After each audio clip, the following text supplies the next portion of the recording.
வணக்கம் நண்பர்களே, welcome to GK channel. ஒரு நாள் ஒரு புது ஃபேக்டரி கட்டிருந்தாங்க. அங்க நிறைய வேலையாட்கள் வந்திருந்தாங்க. அப்போ அது புது ஃபேக்டரினால நிறைய மிஷின் வந்துருச்சு. அப்புறம் மேனேஜர் எல்லா இது பத்தி சொல்லிட்டு இருந்தாரு. அப்போ ஒருத்தர் மட்டும் எந்திரிச்சு கேள்வி கேட்டு இருக்காரு. இந்த மிஷினை எப்போ ஆஃப் பண்ணணும், எப்போ லைட் எல்லாம் போடணும், எப்போ லைட் ஆஃப் பண்ணணும், இந்த மாதிரி நிறைய கேள்வி கேட்டு இருந்தாரு. அப்ப எல்லாரும் நினைச்சாங்க, இவர் என்ன முட்டாளா, இவர் கேள்வி கேட்டா எல்லாரும் முட்டாள் நினைச்சு மேனேஜர் வேலையை விட்டு தூக்கிடுவாங்கன்னு அவங்க எல்லாரும் சொல்லிட்டு இருந்தாங்க. அப்ப அவர் எதையுமே கண்டுக்காம நிறைய கேள்வி கேட்டுட்டே இருந்தாரு. அப்புறம் அவர் கை கொடுத்துட்டு போனார் அந்த மேனேஜர். அப்புறமா அவர் நினைச்சாங்க, என்ன கேள்வி கேட்டுட்டே இருந்தா அவர் திட்டாம கை கொடுத்துட்டு போறாங்கன்னு சொன்னாரு. அப்புறமா நெக்ஸ்ட் டைம் ஒரு ப்ரமோஷன் கிடைச்சு அதே வந்த மாதிரிதான் ஃப்ரெண்ட்ஸ், நம்மளும் கேள்வி கேட்டா முட்டாள்னு நினைச்ச கூடாது.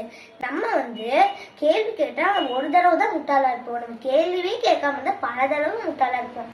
நீங்க ஒரு தடவை கேள்வி கேட்டு முட்டாளா இருக்கணுமா, இல்ல கேள்வியே கேட்காம பல தடவை முட்டாளா இருக்கணுமா?